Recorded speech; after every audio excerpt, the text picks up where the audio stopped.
Sí, ¿Qué bueno. tal? Bienvenidas a todas. Eh, Así es, el día de Gimel Tammuz fue un día muy especial para las que participaron del tributo, como están comentando las chicas ahora, y si no, de alguna manera, cada uno a su forma. Son días muy especiales porque estamos entre el 3 de Tammuz y el 12 y 13 de Tammuz, que ya lo vamos a hablar el martes que viene, porque justamente es 12 de Tammuz. Y es el día del cumpleaños y también la liberación del rebe anterior de la cárcel soviética, a la que había ido por el crimen terrible de enseñar y difundir judaísmo. Que sabemos que eso hacía temblar al gobierno ruso. Pero ahora vamos a dedicarnos al Pirkei Avot. Vamos a hablar primero de una Mishnah, una reseña cortita, capítulo 5 del Pirkei Avot, Mishnah 2. En este capítulo va trayendo siempre números. Entonces dice así: hubo 10 generaciones de Adán a Noah para dar a conocer cuán grande es su paciencia, su con mayúscula, refiriéndose a la paciencia de Dios. Pues todas esas generaciones lo encolerizaron repetidamente hasta que él trajo sobre ellos las aguas del diluvio. Se está hablando, dice, entre el Adán y Noah hubo 10 generaciones. Dice, a Sará Dorot, 10 generaciones hay entre Adán Rishon, el primer hombre, y Noah. Dice, y esto te demuestra la gran paciencia de Dios, que a pesar de que el hombre se comportaba incorrectamente y hacía cosas opuestas a la voluntad divina, Hashem tuvo una paciencia, esperó a ver si hacían teshuvá, que está traído inclusive que cuando le dijo a Noah que construya la teibá, el arca le tardó 120 años construirla. ¿Por qué? Porque Dios estaba esperando que la gente venga y le pregunte, ¿qué estás haciendo, Noah? Y él les diría, bueno, estoy haciendo un arca, ¿por qué? Se te dio por navegar. Entonces él les iba a decir, no, porque Dios va a traer un diluvio, porque las personas se comportan de manera incorrecta y quizás iban a hacer teshuvá. Pero la verdad que no hicieron teshuvá. No vamos a entrar ahora en todo el tema de Noah, pero Dios tuvo paciencia. Y después la segunda parte de la Mishnah dice así: hubo 10 generaciones de Noah a Abraham para dar a conocer cuán grande es su paciencia, pues todas esas generaciones lo encolerizaron repetidamente hasta que vino Abraham, nuestro padre, y recibió la recompensa de todos ellos. Después tenemos, así como hay 10 generaciones entre el primer hombre y Noah, de Noah a Abraham Avinu también hay 10 generaciones. Quiere decir, si hacemos bien la cuenta, que de Adán a Rishon, del primer hombre, a Abraham Avinu, hay 20 generaciones. ¿Sí? Pero las 10 generaciones subsiguientes de Noah a Abraham también se portaron mal. Fue lo que se llamó Dor Aflagá. Ellos eran los que construyeron la torre de Babel, los que hicieron un montón de cosas para rebelarse contra Dios. Y sin embargo, la paciencia divina soportó hasta que llegó Abraham Avinu. Abraham fue diferente a todos ellos y logró extraer todo lo bueno. Y a esto es lo que queremos analizar de manera muy cortita, porque hoy vamos a hablar mucho de Abraham Avinu, pero un punto que tiene que ver con la próxima Mishnah. Entonces, esta vamos a explicar lo que se puede aprender de una manera más profunda de esta Mishnah. Si miramos esto, podemos mirar la vida nuestra. Es decir, en la vida no todo es positivo. Hay cosas que ve muy negativas en el mundo que vivimos, y ni que hablar en el país que vivimos. Nosotros, la mayoría de los que estamos acá en este chat, en este Zoom, sabemos de todas las cosas negativas que hay, todas las cosas feas que pasan en la vida. Y entonces podemos pensar cómo podemos lidiar todos los días con noticias negativas, desagradables, conducta desagradable de la gente, incluso cosas que nosotros mismos sabemos que hacemos mal y que tenemos que corregir. Entonces, ¿qué nos dice la Mishnah? Que las primeras 10 generaciones no salió nada positivo de ellos. Nada, cero. ¿Por qué? Porque después de que Dios tuvo paciencia, tuvo tolerancia, 10 generaciones, ¿qué pasó? Borrón y cuenta nueva. Desapareció todo con el Mabul, con el diluvio, y empezamos de vuelta con Noah y su familia. Quiere decir que nada positivo quedó de ellos. Y después de Noah, otra vez vienen 10 generaciones que también tienen un comportamiento indebido y malvado. Y de todas maneras, Dios les tiene paciencia hasta que vino Abraham Avinu, que es el número 10 en esa generación, de las generaciones, y él lo que pudo hacer es rescatar lo bueno dentro de lo malo. ¿Qué significa? Cada uno de nosotros, ¿qué podemos aprender nosotras individualmente? Tenemos que aprender a que hay dos tipos de mal. Hay un mal que no tiene ningún tipo de rescate. No podés transformarlo. Y hay que alejarse de ese mal. Hay cosas que son negativas y malas, características inclusive que tenemos dentro nuestro o que hay en la sociedad y que no debemos decir, bueno, yo me voy a meter para transformarlo o lo voy a hacer para que desde adentro. No, no hay manera de mejorar o de transformar esas cosas.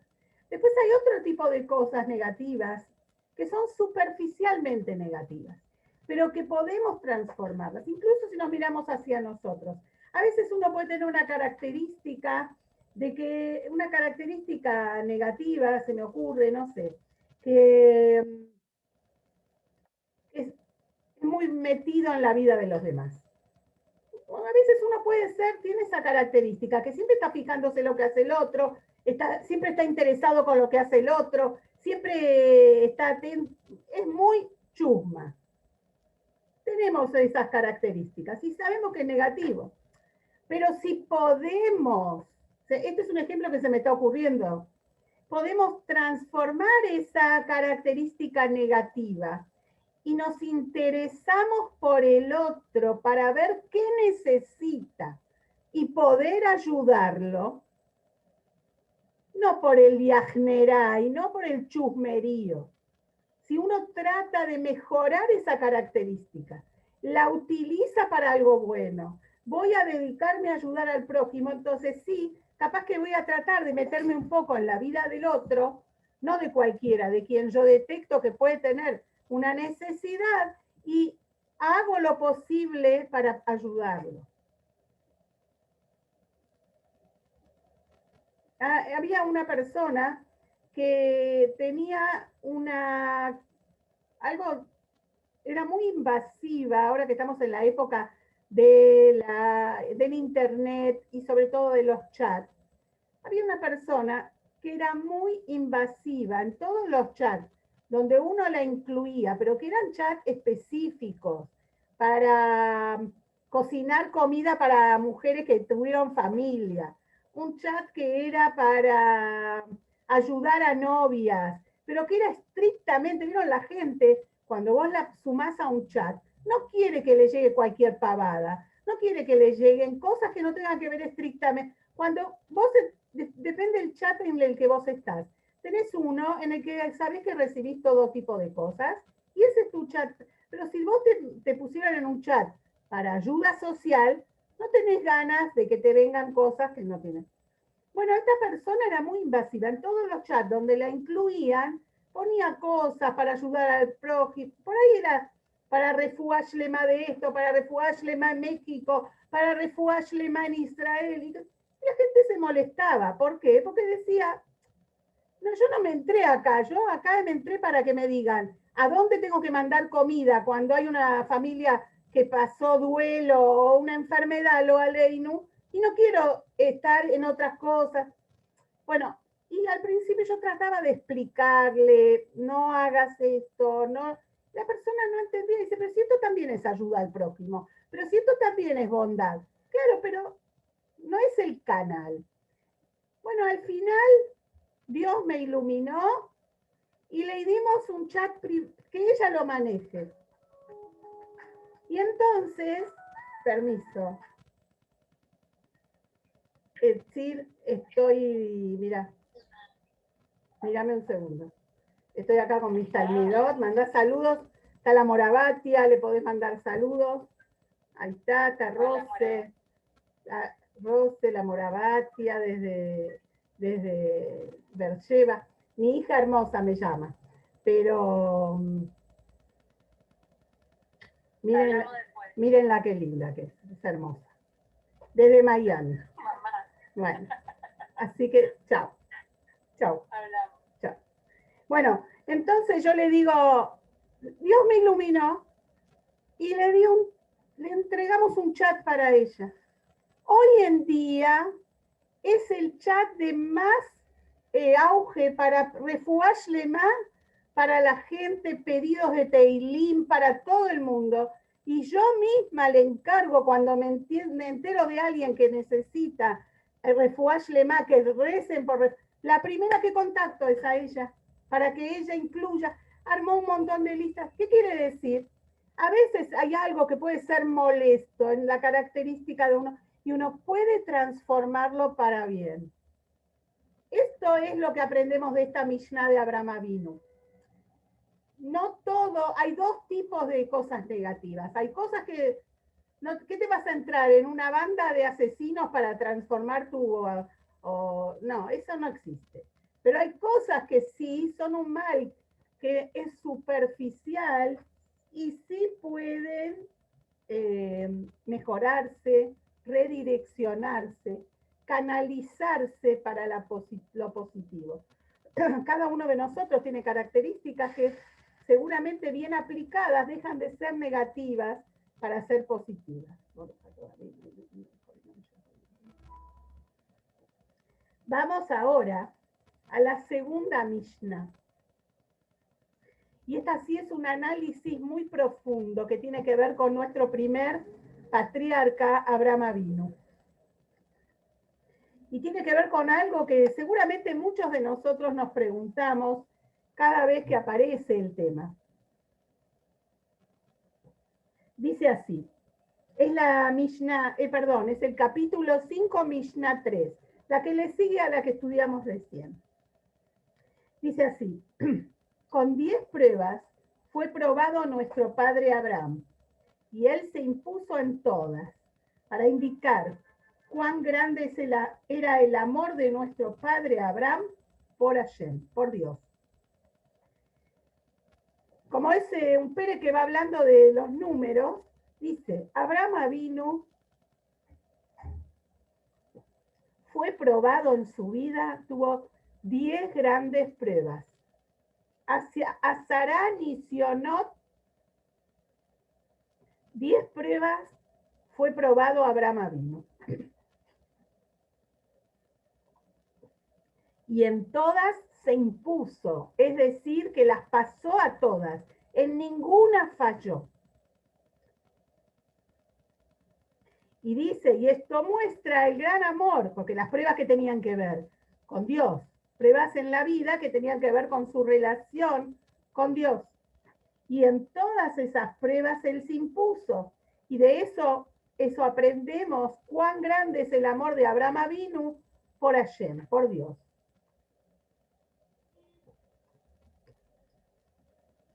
Sabemos que la más gran prueba que Abraham Avinu tuvo fue la última. La última de las 10 pruebas fue lo que llamamos Akedat Yitzhak, lo que sería el atado, la ligazón de Yitzhak.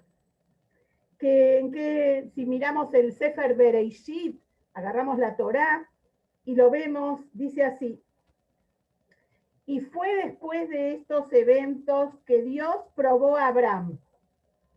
Dice, vea Elohim Nisa et Abraham. Directamente la Torah te dice que Dios probó a Abraham. ¿Y qué le dijo a Abraham? Y él dijo, Ineni, aquí estoy, heme aquí. Y dijo Dios, te suplico, toma a tu hijo, tu único, et yehidja, kajet binja, et yehidja, así le dice a Hashem, toma tu hijo, el único, ¿sí? Al que amas, a Yitzhak, y ve a la tierra de Moria, ofréndalo allí, veale usham leolá, le dice, y ofréndalo allí como holocausto sobre una de las montañas que yo te diré. Este es el mensaje. Hashem le habla a Abraham Avinu y le dice esto. Pero le pide primero, le dice, te suplico, Kajna, por favor agarra a tu hijo. Le va pidiendo, por favor hacelo. Abraham entonces madrugó y aparejó su asno, preparó el burro, tomó consigo 2 muchachos, llevó a su siervo Eliezer y a Ismael y a Isaac, su hijo.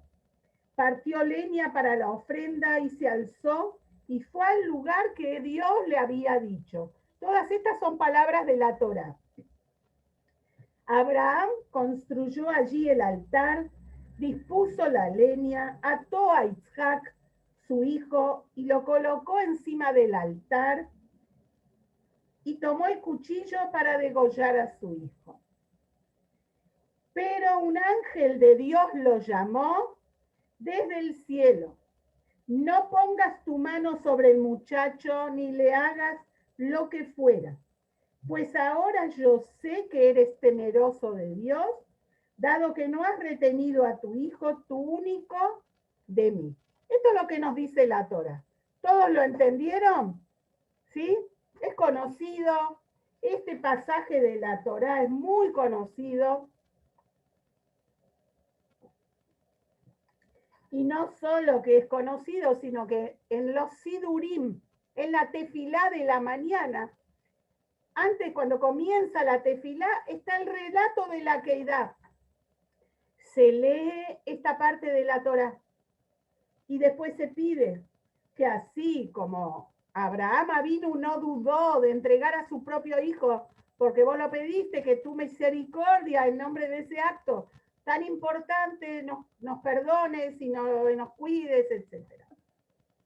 En Rosh Hashanah también en el día del juicio se lee en la Torá que Dat Yitzhak, no se lee, se recuerda, como trae que tocamos el shofar. Una de las razones por las que tocamos el shofar es por el cuerno del carnero, en recuerdo del carnero que apareció en ese momento y que suplantó a Isaac cuando Hashem le dijo que no le hiciera nada. ¿Para qué tocamos el shofar? Para recordarle a Dios que se acuerde de ese acto tan importante y nos perdone. Y acá viene la pregunta. Nosotros sabemos que la prueba más grande que una persona puede tener en la vida es sacrificar la existencia en aras de lo que él cree, ¿verdad? Pero la verdad de la verdad no es Abraham Avinu el primero, o el único, llamémoslo así mejor, que dio la vida por Dios. Sabemos que a lo largo de tantas generaciones, ¿cuántos judíos dieron la vida por el judaísmo?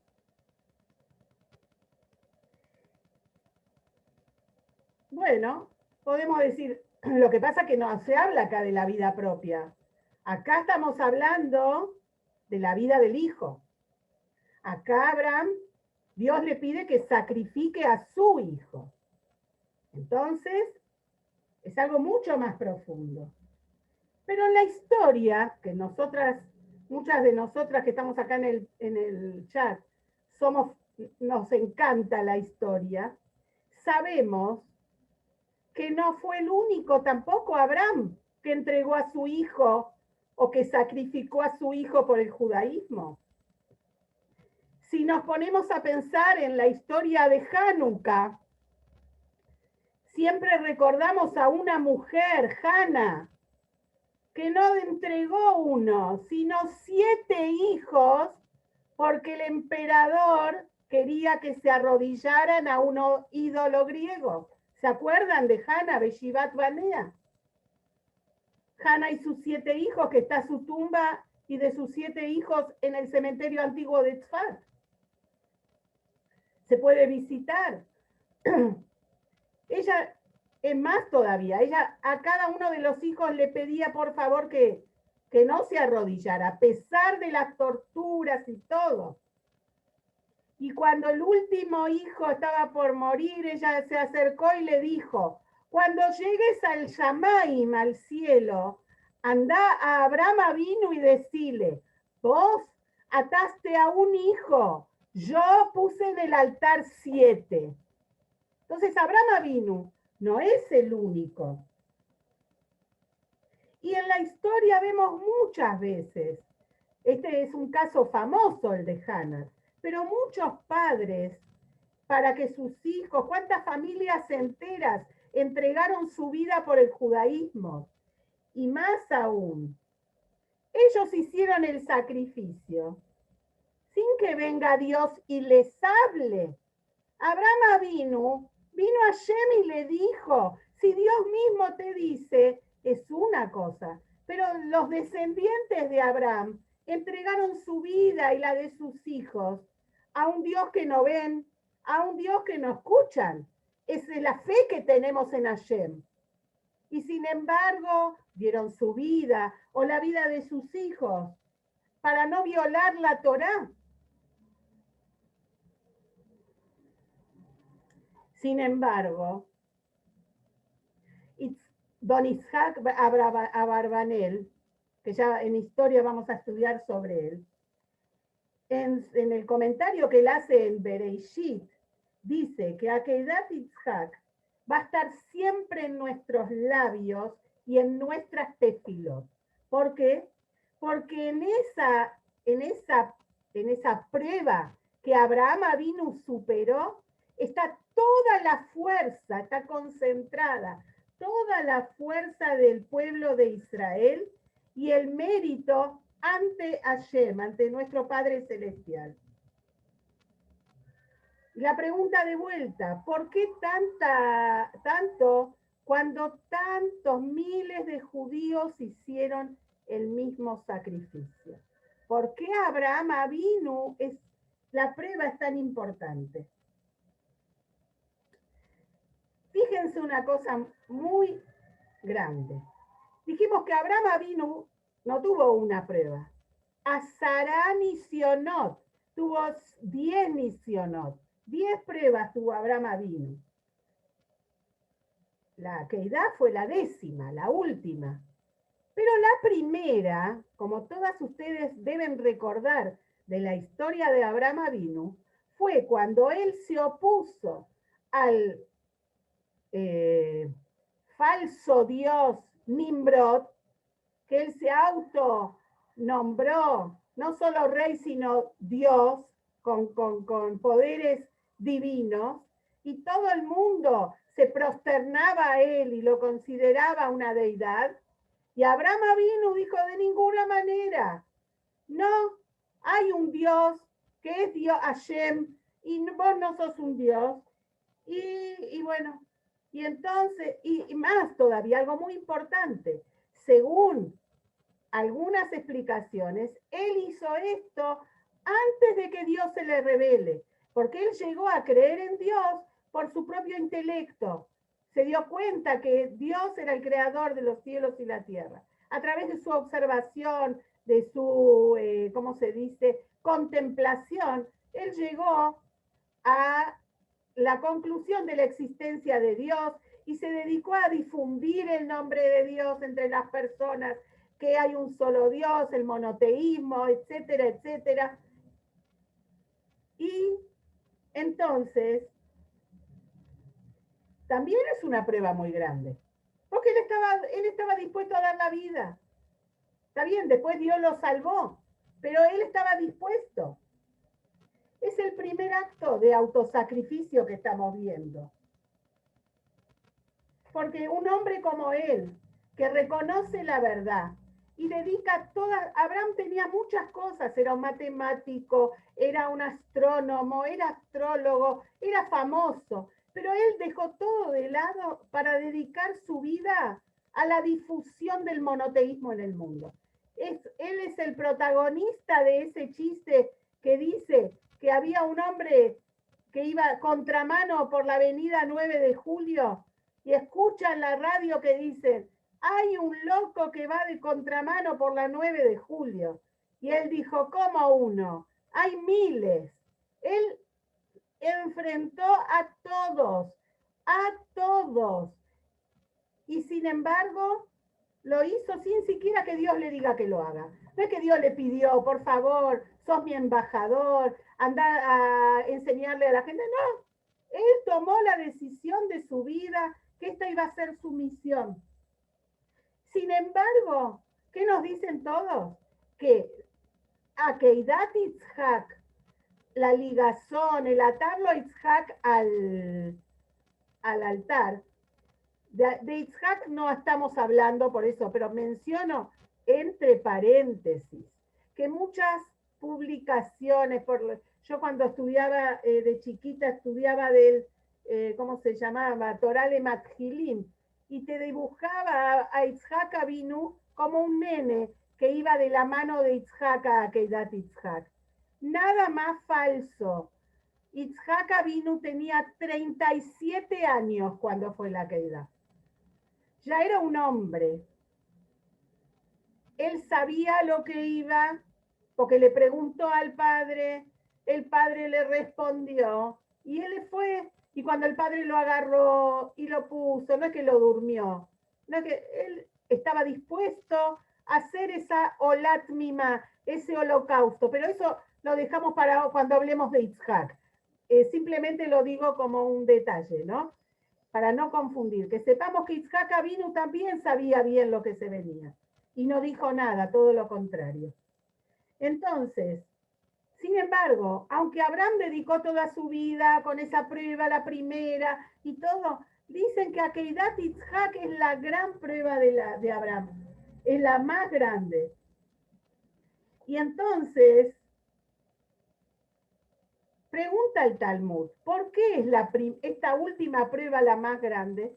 Y responde el Talmud y dice que Hashem le dijo a Abraham, por favor, pasa esta prueba.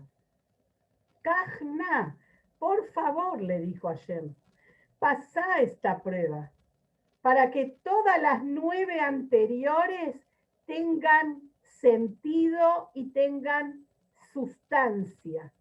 ¿Cómo puede ser que no tenían sustancia? Entonces ahora vamos a ir más profundo todavía. Y para entenderlo mejor, con la pregunta que hicimos antes, ¿cómo es que si tantas personas hicieron lo mismo que Abraham en la historia, ¿por qué la prueba décima de Abraham es la más grande? Había una vez una selva inexpugnable, imposible de penetrar. Acá en el norte hay un lugar que se llama el impenetrable. Bueno, algo así, pero impenetrable realmente, una selva que nadie lograba atravesar. Hasta que un día vino un hombre determinado a lograrlo y con mucho sacrificio atravesó la selva. Confeccionó después los mapas y todos los detalles del lugar que él atravesó, por donde entró, por donde salió, por donde dobló, todos los detalles. Después, con el correr del tiempo, muchos otros entraron a esa selva impenetrable también.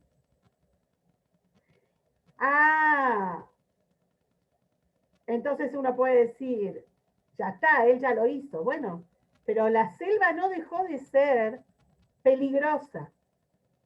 Seguía siendo tan peligrosa como cuando él la atravesó. Es más, él cuando la atravesó de día. Hubo gente que la atravesó de noche, peor, más difícil. Hubo gente que él cuando la atravesó sin llevar nada pesado, iba con una mochilita nada más, no estaba más liviano. Después de años, hubo gente que la atravesó cargado con un peso muy grande. Quiere decir, no fue fácil para ninguno, también fueron grandes sacrificios. Sin embargo, todos ellos están en deuda ¿con quién? Con el primero. ¿Por qué? Porque el primero fue el que penetró la selva, confeccionó los mapas, ya sabían por dónde hay que ir. Es el que abrió el camino. Y eso es lo que hizo Abraham Avinu. Abraham Avinu abrió el camino del autosacrificio, del Mesirut Nefesh, de entregar la vida por Dios.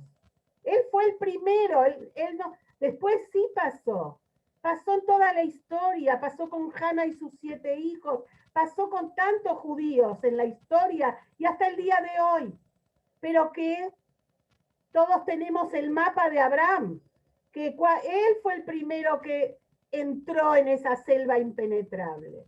Él fue el primero, él marcó el camino. Por eso él es el más, al ser el pionero, le dejó la fuerza a toda su descendencia. Él fue el pionero del Mesirut Nefesh, del autosacrificio. Ahora, vamos a ir a otro punto. Sabemos que autosacrificio, sacrificarse en la vida, hay mucha gente que lo hace. En la historia de la humanidad hay muchos momentos heroicos, no solo de los judíos, en general, gente que se sacrifica por un ideal. San Martín, ¿qué tenía que ver él con Chile, Perú? Él se sacrificó y cruzó la cordillera y liberó a Chile y después liberó a Perú. No es que se puso ahí después de presidente ni de nada. Lo hizo porque él tenía un ideal y por ese ideal dio la vida. Y así como él, tenés gente que se pone en riesgo, que da toda la fuerza por un ideal, por su patria, por su religión. Tenemos gente que se hace explotar con una bomba por algo que cree, porque cree que de arriba le van a dar un premio muy grande. Ellos son mártires, creen. Entonces existe ya este concepto del autosacrificio. Entonces, ¿cuál es? Tenemos gente que cuando no logra su ideal se mata. ¿Por qué? Porque dicen, si no logro, si este ideal que tuve no triunfó, no tiene sentido mi vida. ¿Verdad? Y entonces, ¿dónde está la grandeza de Abraham? En realidad, todos estos mártires que nombramos antes, que pueden ser héroes, que pueden ser, tienen un cierto egoísmo. Hay altruismo, pero hay egoísmo. ¿Por qué? ¿Qué quiere decir egoísmo? Egoísmo significa que hay un ego, está el ser de la persona. Aquel que dice, doy mi vida para liberar mi patria. ¿Qué hace? Da su vida, pero no su ser. Da su vida. por algo que cree que es más elevado. Entonces, entrega su vida, pero su alma no la entrega. No solo su alma, su ideal queda intacto. Su ideal continúa. Él da la vida o se quita la vida porque el ideal no lo logró, pero el ser de él no lo entrega. Quiere decir que es altruismo, pero hay también algo que tiene que ver con el ego, con el ser de uno mismo. El ser, lo que yo soy y lo que yo quiero y lo que yo deseo. Sin embargo, cuando vamos a analizar ahora Abraham Avinu, vamos a ver que es diferente. Abraham Avinu, como estuvimos diciendo hasta ahora, era un hombre que tenía una misión en la vida. Su misión en la vida era difundir el monoteísmo, la creencia en un solo Dios, en la bondad, en las buenas acciones, y que todo es regido por la supervisión divina. Hay un Dios que creó el mundo y maneja todo.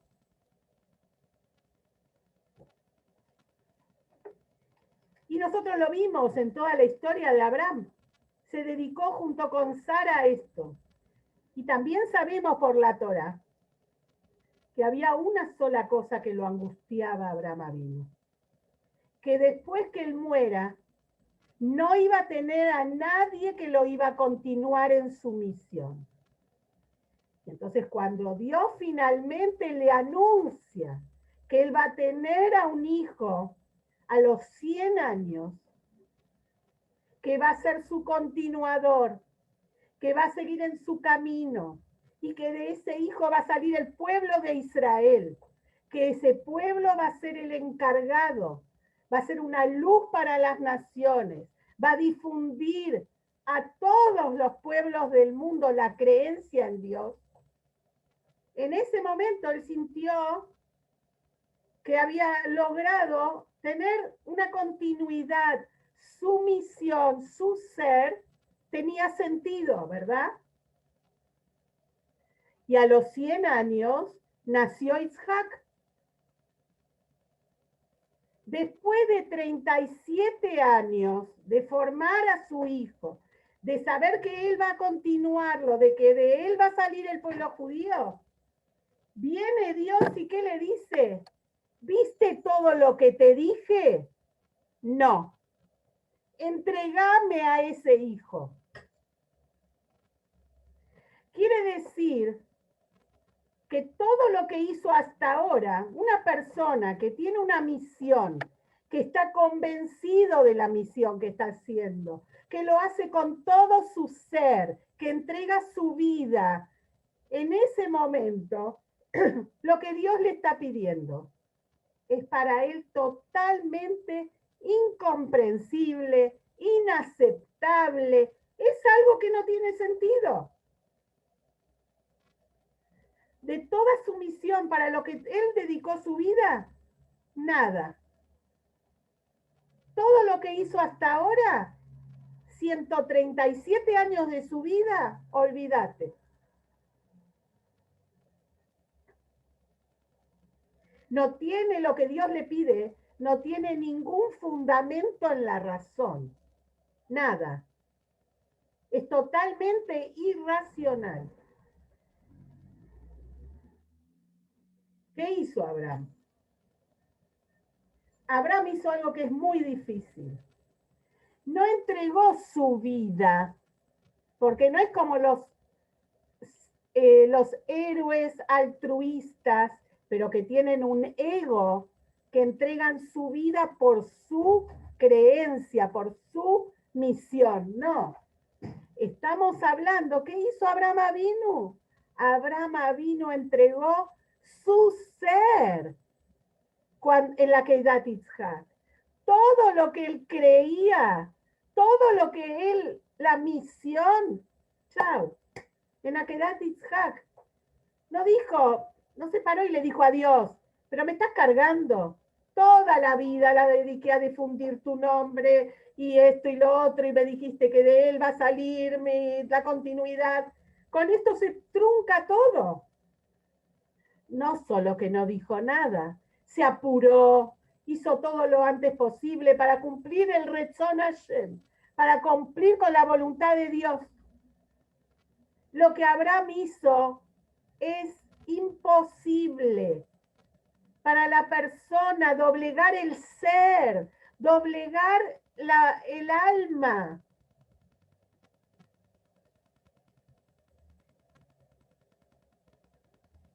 Y en ese momento, cuando él lo hace, ahí mostró que todas las 9 pruebas anteriores tenían sustancia, no eran por un egoísmo altruista, no era porque era su misión y él quería eternizarse, no, no, no, era pura y exclusivamente por Dios, así como la 10ª prueba.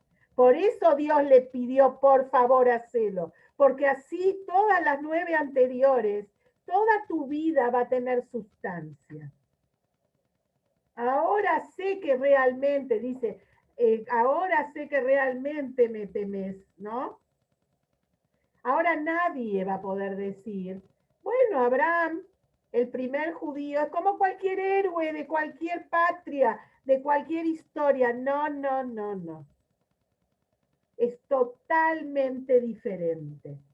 Entonces, cuando hablamos de la Keidá, entendemos que este acto abrió el sendero para todos nosotros los Yehudim que venimos detrás. Por eso todos los otros Yehudim que pasaron pruebas terribles por el judaísmo, que atravesaron esa selva, lo hicieron porque el padre Abraham nos dio la fuerza para eso, sin egoísmos, sin ningún tipo de altruismo egoísta. No es porque es mi ser, es porque es por Dios. Es simplemente porque esa es la identidad de nuestra Neshama. Nada más que por eso. Y eso él nos dejó como herencia. Cada judío lleva en su alma la herencia de Abraham Avinu, de poder realmente llegar hasta el punto, el corazón de la existencia misma, por el compromiso que tenemos con Hashem. Y eso, digamos que es lo que tenemos, esa chispa divina, esa parte propiamente dicha de Hashem, que nosotros llamamos la Neshama judía, el alma judía, que es la que nos permite llegar a esos momentos tan especiales que se repitieron tantas veces. Que sea la voluntad de Hashem, que realmente no sea necesario más sacrificios. Ya Am Israel ha mostrado mucho de ese sacrificio que heredamos de Abraham Avinu, y ya es momento solamente de cosas buenas, de salud, de bienestar físico y espiritual, de unión, mucha unión entre los Yehudim, y sobre todas las cosas ya llegó el momento de que venga Mashiach Tzidkeinu.